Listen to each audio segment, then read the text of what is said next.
Sumainyo ang Panginoon. At sumainyo rin. Ang mabuting balita ng Panginoon ayon kay San Lucas. Papuri sa iyo, Panginoon.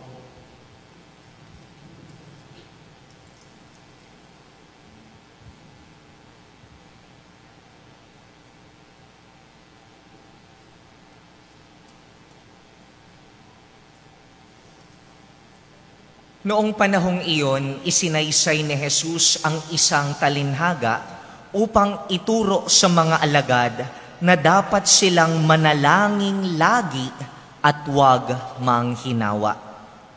Sa isang lungsod, wika ni Jesus, may isang hukom na hindi natatakot sa Diyos at walang taong iginagalang. Sa lungsod ding iyon ay may isang babaeng balo. Napunta ng punta sa hukom at humihingi ng katarungan.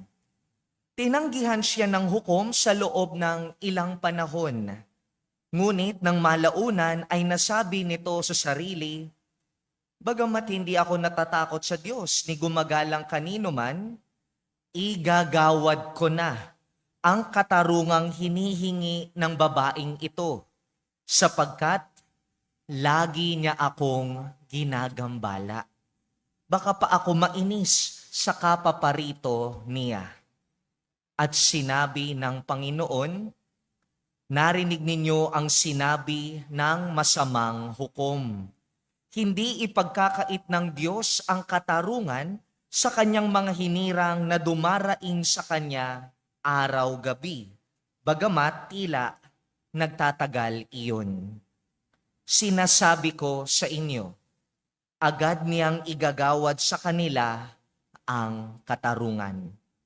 Ngunit, pagdating ng anak ng tao sa daigdig na ito, may makikita kaya siyang mga taong nananalig sa kanya?"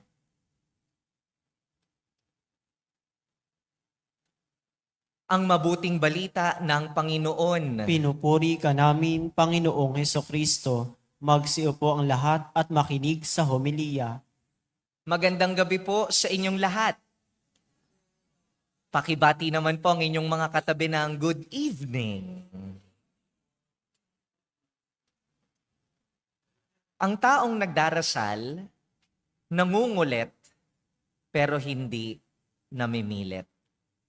Ulitin ko po, ang taong nagdarasal, marunong mangulit, pero hindi namimilit. Mga kapatid, sa awa po ng Diyos, kung titignan ko yung buhay ko at this very moment, sa awa po ng Diyos, I would say, borrowing the words of a former Miss Philippines, wala namang major problem akong dinaranas ngayon. May iniisip, may problema, pero hindi yung ganong kabigatan.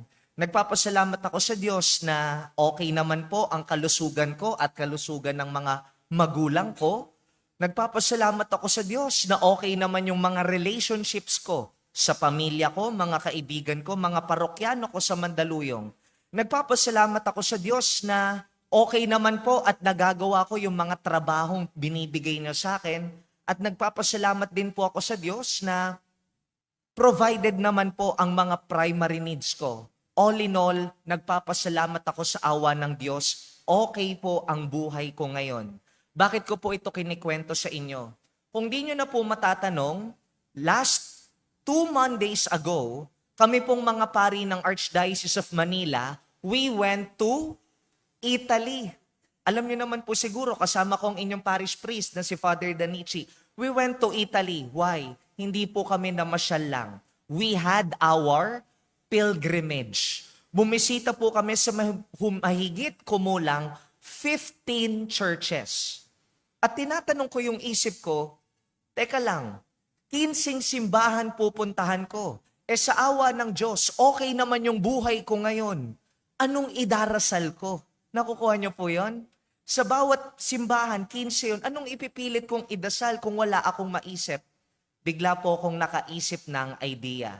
Sana naka-flash na po sa PowerPoint. May nakikita na kayo ngayon? Anong nakalagay po sa slide? Doon sa left side nyo muna. Basa.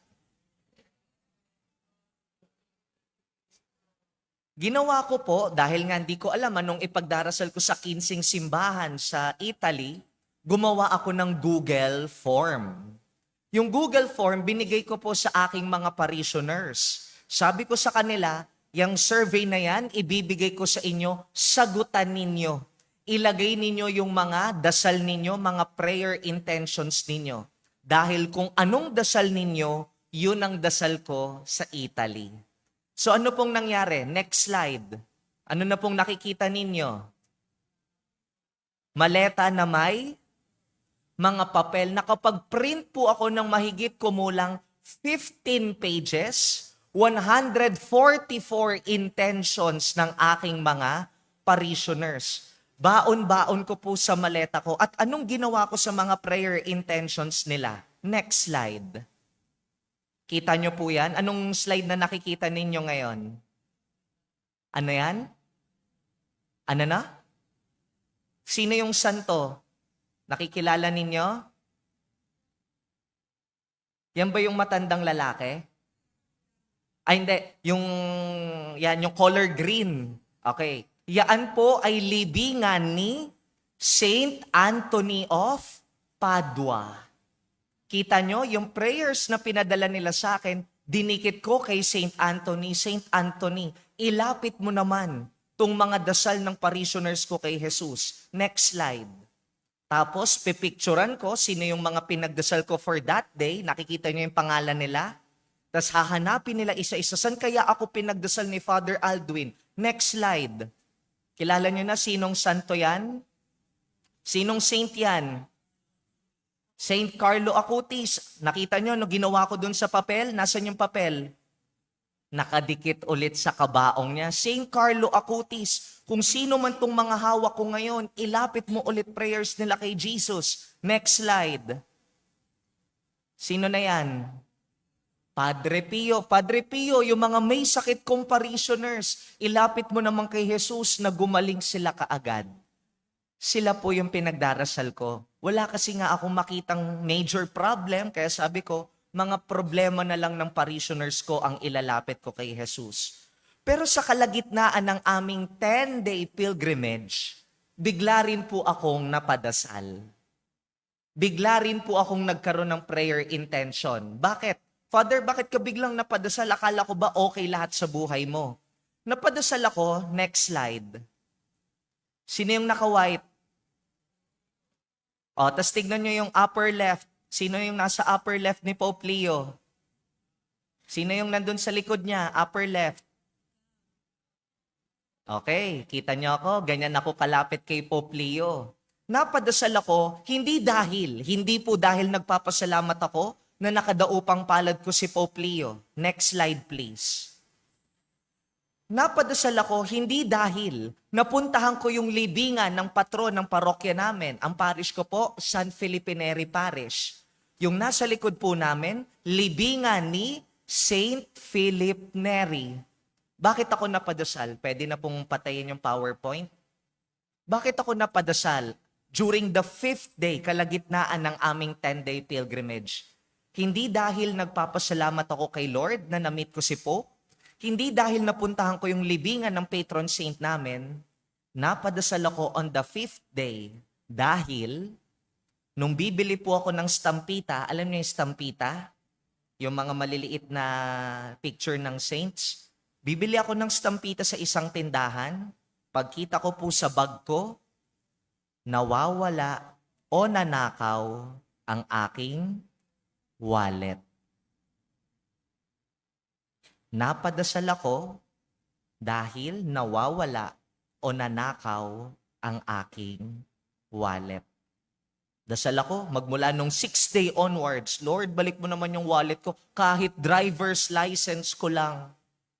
Lord, balik mo naman kahit kaunti dun sa perang nandun yung kasi yung pampasalubong ko sa mga parishioners ko, pambili ko ng stampita. Dasal ako ng dasal. Bakit yun ang kinuwento ko po sa inyo mga kapatid?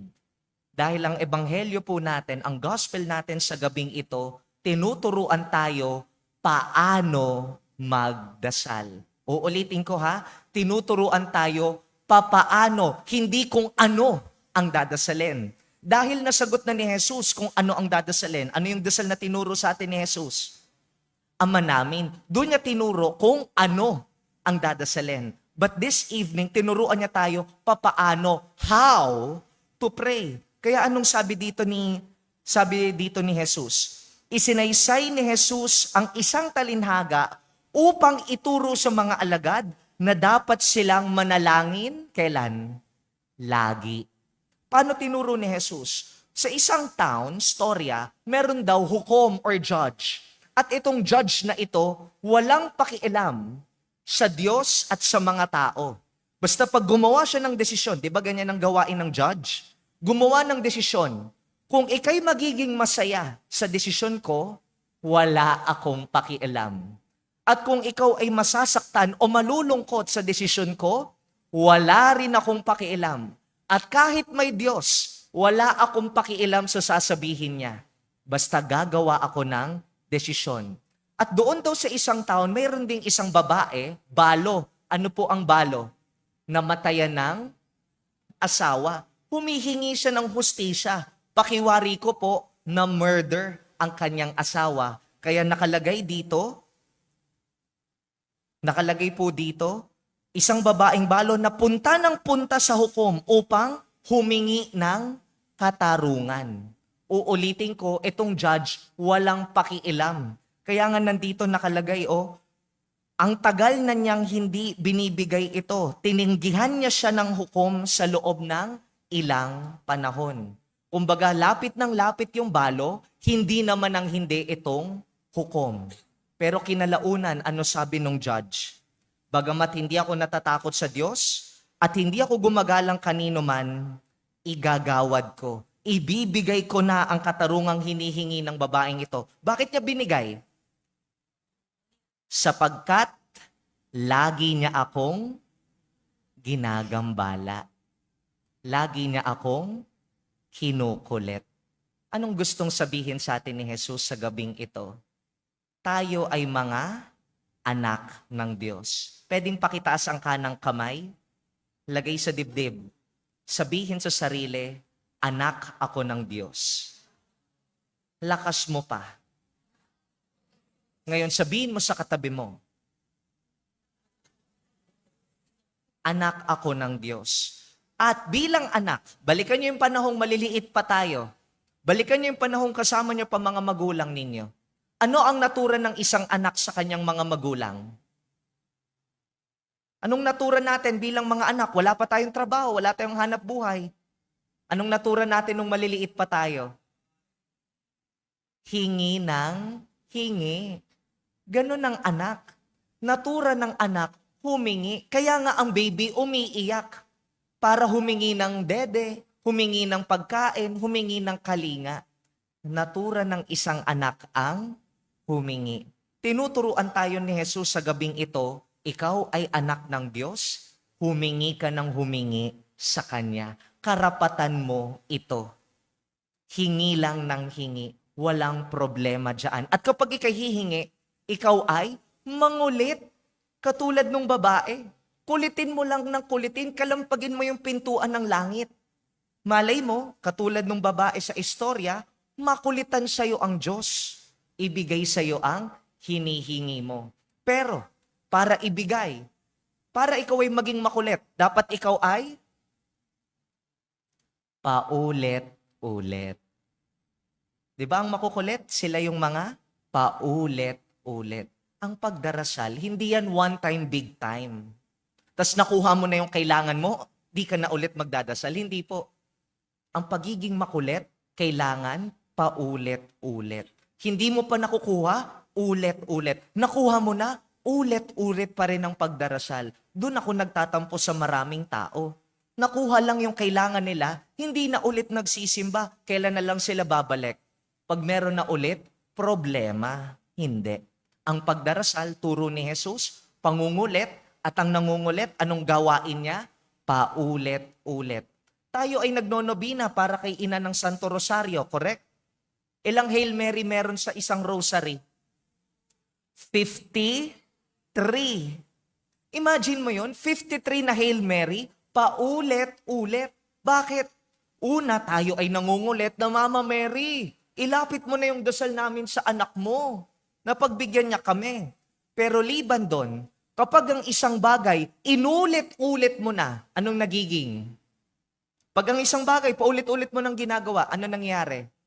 Nakakasanayan. At ang nakakasanayan, nagiging parte ng buhay.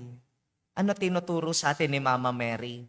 Anak ko, kaya kita pinapadasal ng 53 na Hail Mary sa Rosaryo, tinuturuan kitang magpaulit-ulit. At tinuturuan kitang masanay na maging parte ng buhay mo ang pananalangin.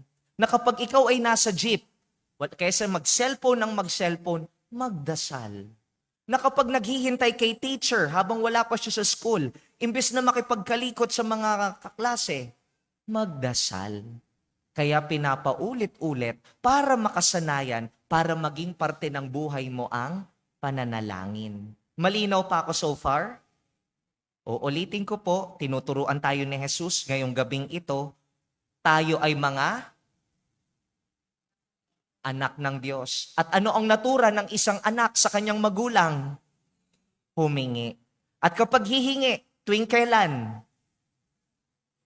Ulit-ulit, mangungulit, hanggang sa ibigay. Malinaw po tayo doon? Katulad ng rosary, tinuturuan tayo paulit-ulit para makasanayan, para maging parte ng ating buhay. Pero, pagkatapos mong humingi, ano nang gagawin mo? Matutong magtiwala. Magtiwala. Nung maliit po ako, ang nanay ko napakahilig sa tsokolate. Mahilig po siya sa chocolate, kaya ngayong nickname ng nanay ko, Baby Ruth, kasi may tsokolating Baby Ruth, di ba? Sobrang hilig niya sa chocolate. Eh ako, maliit na bata, gusto ko rin ng chocolate. Mapengi rin ako chocolate. Alam niyo, hindi ako binibigyan ng nanay ko. Madamot ba nanay ko? I would say, no, hindi madamot nanay ko. Bakit niya ako hindi binibigyan ng chocolate? Kasi kapag binigyan niya ako ng chocolate na parami ako, ano mangyari sa ipin ko? Masisira. Madamot ba nanay ko? Hindi. Bakit niya ako hindi binibigyan ng chocolate? Dahil mahal niya ako. Ibibigay niya lang sa akin kung ano yung makabubuti sa akin. Tatandaan, ang nagmamahal, binibigay sa kanyang minamahal yung makabubuti sa kanya. Uulitin ko po, ang nagmamahal, laging binibigay ang nakabubuti sa kanyang minamahal. Meron bang nagmamahal ang ibibigay sa minamahal niya yung ikasasama niya? Wala. Ganon din po ang Diyos. Marami tayong dasal, dinidinig na agad ni Lord, correct? Kasi alam niya yung hiningi mo, ikabubuti mo yan. Pero, mas marami tayong dasal, hindi binibigay ni Lord. Bakit? Una, marahil yung hinihingi mo, hindi makabubuti para sa'yo. Natatakot si Lord na kapag pinagbigyan ka niya dyan sa hinihingi mo, baka sa dulo, pagsisihan. Baka sa dulo, iyakan. Kaya sana wag magtampo kay Lord. Pag natatagalan ibigay o hindi niya na binigay yung hinihingi mo, tandaan mo, anak ka niya, mahal ka niya. At ang gusto niya lang ibigay sa'yo, yung makabubuti sa'yo. Meron din yung iba, hingi ng hingi. Father, ang tagal naman. Ang hinihingi ko lang naman, gumaling. Ikasasama ko ba to? Hindi mo ikasasama yan. Ikabubuti mo pa nga ang gumaling sa sakit mo. Eh bakit hindi niya pa rin binibigay? Kasi minsan, pag humingi tayo kay Lord, ganito lang kaliit. Hindi niya mabigay. Bakit? Kasi ang ibibigay niya sa'yo, ganito kalaki. Hanggat hindi tumatama yung hinihingi mo dito sa malaking ito, mahirapan siyang ibigay kasi yung liit ng habol mo, anak ko eh. So number 2 na gagawin pagkatas humingi, magtiwala. Anong pagkakatiwalaan mo? Mahal ako ni Lord. Nagtitiwala ako, mahal ako ni Lord. Na ibibigay niya lang sa akin ano yung makabubuti sa akin at hindi ang nakasasama. Kaya hingi ng hingi, pero pagkatas humingi, magtiwala na ibibigay kung ito'y makabubuti sa iyo. At ikatlong gusto kong matutunan ng mga nagdarasal sa gabing ito, ay gusto ko munang idagdag. Ito kasi nangyayari sa mga dasal natin. 'Di ba sino ang boss? Between Jesus and us, sino ang boss? Si Jesus. Ano nangyari minsan sa dasal natin? Pakinggan yung mga dasal nyo. Siya ang boss, di ba? Siya ang dapat masunod. Pero sa dasal natin, sino ang dapat masunod? Lord, may exam ako ipasa mo ko. Lord, wala na akong pera. Bigyan mo akong pera. Ganun ba ang ugali ng alipin sa boss niya? Hindi. Kita nyo? Pagdating sa prayer, nakakalimutan natin siya ang Diyos.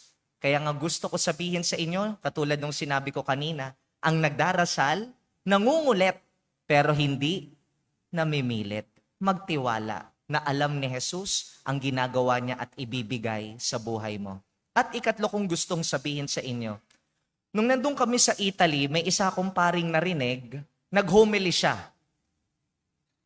Natura daw ng hayop at ng tao ang umiyak. Natura daw po yan. Bakit? Ang pag-iyak o ang pagluha, ito ay form ng excess. Alam niyo yung excess? Anong Tagalog ng excess? Sobra. Pag lumuluha ka, ibig sabihin, may sobra kang nararamdaman sa kalooban mo. Halimbawa, namatayan. Umiiyak tayo. Bakit? Sobra yung lungkot at sakit na nararamdaman. Halimbawa naman, ikaw ay sinagot na ng girlfriend mo. Di ba pag nakakakita tayo ng umiiyak, anong mindset agad natin? Lalapit. Anong kailangan mo? Okay ka lang? Ang pagluha, nagsasabi sa iba, kailangan ko ng tulong mo, at nagsasabi sa atin, kailangan niya ang tulong ko. Bakit ko po ito kinento sa inyo? Balik tayo sa first reading. Narinig natin may kagera ang mga Israelita. Sino yung kagera nila? Mga Amalekita. Anong sabi? Kilala niyo si Moses? Ano ginawa ni Moses sa Bible? Siya ang naghati ng dagat, ng Red Sea. Paano niya ginawa yung paghati ng dagat? Tinaas niya yung staff, tungkod. Tinaas niya yung kamay niya. Ngayon, ganun din sa gera nila. Kapag nakataas ang kamay niya, nananalo yung mga Israelita, natatalo yung Amalekites. Pero imagine mo, nakataas kamay mo, 5 hours. Ano mangyari sa kamay mo? Mangangawit, mangangalay, ibababa mo. Pag nangangalay daw si Moses, ano nangyayari dun sa gera? Yung mga Israelita natatalo, nakakaabante yung Amalekita. Kaya anong ginawa ng mga sekretary ni Moses? Sila yung sapilitang nagtaas ng kamay ni Moses. Moses, pagpagod ka na, kami magtataas ng kamay mo. Moses, pag nangangawit ka na, kami ang magtataas ng dasal mo. Mga kapatid, sana gayahin natin si Aaron at si Hur, mga sekretary ni Moses. Tayo sana ang magtaas, hindi ng kamay ng katabi natin, pero sana tayo ang magtaas ng mga dalangin ng mga kasamahan natin. Katulad na lang po nung pinagagawa ko sa parishioners ko. Alam niyo message nila sa akin, Father, hindi man kami nakapunta sa Italy, pero nung daladala mo yung dasal namin, nung inakyat mo yung dasal namin sa Italia, para na rin kami ang pumunta sa Italy. At mas nagtitiwala kami sa dasal mo, Father. Ganyan ang kapangyarihan ng dasal kapag sama-sama tayong nananalangin, hindi lang isa. Kaya tuturuan kita higit lalo sa mga nanliligaw dito. Gusto mo pakita sa crush mo yung pinakamatamis mong I love you? Huwag mong regaluhan ng Uniqlo. Huwag mong regaluhan ng chocolates. Alam mo gagawin mo? Para kiligin yung crush mo. Mamaya, after the mass, picturean mo yung altar. Send mo sa kanya at lagay mo doon, pinagdasal kita, inalala kita sa mga panalangin ko kanina. Sabihin ko sa'yo, mas matamis pa yan sa 1,000 I love you. Yung malaman lang ng crush mo, naiisip niya ako sa dasal niya, naiisip niya ako sa private time niya with the Lord. Mahalaga yata ako sa taong ito. Makapangyarihan ang dasal. yan sana ang ipabaon natin sa isa't isa kaysa mga regalong pera, regalong damit. Mga kapatid, gusto ko lang alalahanin ninyo sa gabing ito. Una, ano tayo? Ano po tayo? Anak ng Diyos. At ano ang natura ng isang anak sa kanyang magulang? Humingi. Tinuturuan tayo ni Jesus, humingi kayo ng humingi sa aking Ama. At kapag humihingi, paano dapat? Tuwing kailan natin to gagawin? Paulit-ulit. Tayo ay mangulit. Umaasa tayo, nakakakulit natin, marindi ang Panginoon, ibigay sa iyo ang iyong hinihingi. Pero pagkatapos mong humingi, ano nang gagawin mo? Magtiwala. Anong pagkakatiwalaan mo? Pagkatiwalaan mo na blank ka ng Panginoon. Pagkatiwalaan mo na mahal ka ng Panginoon. At ang isang taong nagmamahal, binibigay lang ang nakabubuti sa kanyang minamahal. Kung yung hinihingi mo, ikabubuti mo, ibibigay agad ni Lord. Kung yung hinihingi mo, napakaliit, kumpara sa malaki niyang ibibigay, i-delay ng Panginoon. At kung ikasasama mo ang iyong hinihingi, hindi niya ibibigay dahil mahal ka niya. Ayaw ka niyang mapahamak. At ikatlo, katulad ni Aaron at ni Hur, turuan natin ang mga sarili natin, tulungan nating itaas ang mga dasal ng iba sa Panginoon.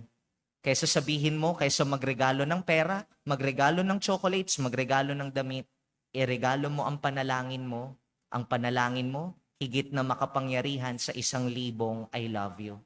Gusto ko lang pong tapusin ng homiling ito ng pagre-remind sa inyo, ang isang taong nagdarasal, nangungulit, pero hindi namimilit. Amen.